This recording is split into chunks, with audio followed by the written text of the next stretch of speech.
नमस्कार, ये आकाशवाणी शिमला है।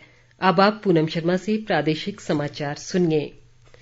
राष्ट्रपति रामनाथ कोविंद शिमला के 4 दिवसीय दौरे के बाद आज नई दिल्ली लौट गए हैं। राजधानी शिमला के अनाडेल हेलीपैड से उन्हें गरिमापूर्ण विदाई दी गई। राज्यपाल राजेंद्र विश्वनाथ आर्लेकर, मुख्यमंत्री जयराम ठाकुर, विधानसभा अध्यक्ष विपिन सिंह परमार और शहरी विकास मंत्री सुरेश भारद्वाज समेत कई अन्य गणमान्य लोग इस दौरान मौजूद रहे। इस अवसर पर राष्ट्रपति को मुख्यमंत्री ने उनके इस दौरे की फोटो एल्बम भी भेंट की। राष्ट्रपति 16 सितंबर को शिमला पहुंचे थे और उन्होंने 17 सितंबर को प्रदेश के पूर्ण राज्यत्व की स्वर्ण जयंती के अवसर पर विधानसभा के विशेष सत्र को संबोधित किया। शिक्षा मंत्री गोविंद ठाकुर ने कहा है कि नई राष्ट्रीय शिक्षा नीति समाज में बड़ा बदलाव लाएगी। मनाली में आज एक राष्ट्रीय सेमिनार में उन्होंने कहा कि इस नीति में भारतीय मूल्यों, संस्कृति और परंपराओं का ज्ञान बच्चों को मिलेगा। उन्होंने कहा कि शिक्षा नीति के निर्माण में ग्रामीण स्तर तक समितियां बनाई गईं और बेहतर सुझावों का नीति में समावेश किया गया है। गोविंद ठाकुर ने कहा कि शिक्षा नीति बच्चों को ऐसा वैश्विक ज्ञान देने की ताकत रखती है जिससे भारत वैश्विक ज्ञान का केंद्र बन सकेगा। खाद्य आपूर्ति मंत्री राजेंद्र गर्ग ने बिलासपुर जिले की करलोटी पंचायत में विभिन्न स्थानों पर आज जनसमस्याएं सुनी। उन्होंने बताया कि जल जीवन मिशन के तहत सरकार द्वारा अगले वर्ष जून तक हर घर में नल से जल उपलब्ध करवाया जाएगा। राजेंद्र गर्ग ने कहा कि सरकार गांवों के विकास व उत्थान के लिए वचनबद्ध है ताकि ग्रामीण क्षेत्रों के लोगों को सभी सुविधाएं दी जा सकें। प्रधानमंत्री नरेंद्र मोदी रविवार 26 सितंबर को आकाशवाणी से मन की बात कार्यक्रम में देश विदेश के लोगों से अपने विचार साझा करेंगे। ये इस मासिक रेडियो कार्यक्रम की 81वीं कड़ी होगी। प्रधानमंत्री ने कार्यक्रम के लिए लोगों से विचार व सुझाव भेजने का आग्रह किया है।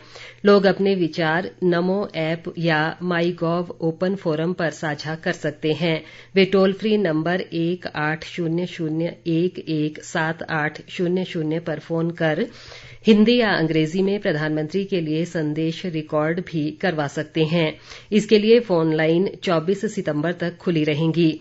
इसके अलावा 1922 पर मिस्ड कॉल देकर SMS में प्राप्त लिंक को फॉलो कर सीधे प्रधानमंत्री को सुझाव भेजे जा सकते हैं।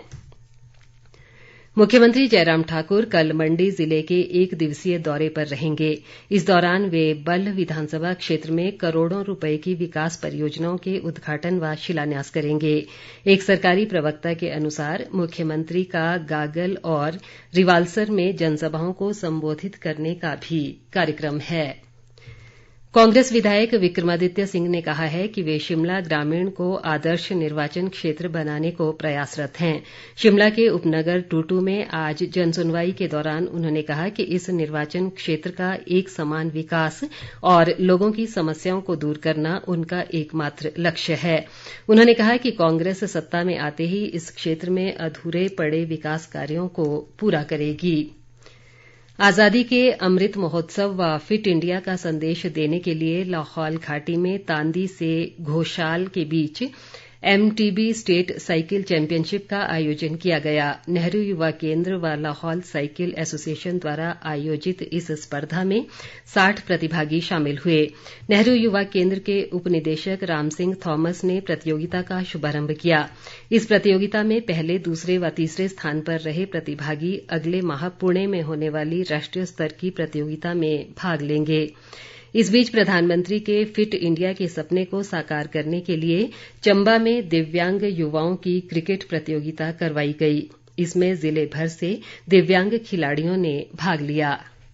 प्रदेश में आज अभी तक कोरोना संक्रमण के 2 नए मामलों की पुष्टि हुई है। राज्य में अब तक कोरोना संक्रमितों की संख्या 2,16,815 हो गई है। इनमें से 2,11,667 मरीज उपचार के बाद स्वस्थ हो चुके हैं। आज दोपहर तक 113 लोग कोविड संक्रमण से स्वस्थ हुए हैं। इस समय 1,498 मरीजों का उपचार चल रहा है। प्रदेश में कोरोना संक्रमण से अब तक 3,634 लोगों की मृत्यु हुई है। राष्ट्रव्यापी टीकाकरण अभियान के तहत देश भर में अब तक 80 करोड़ 43 लाख से अधिक कोविड रोधी टीके लगाए जा चुके हैं।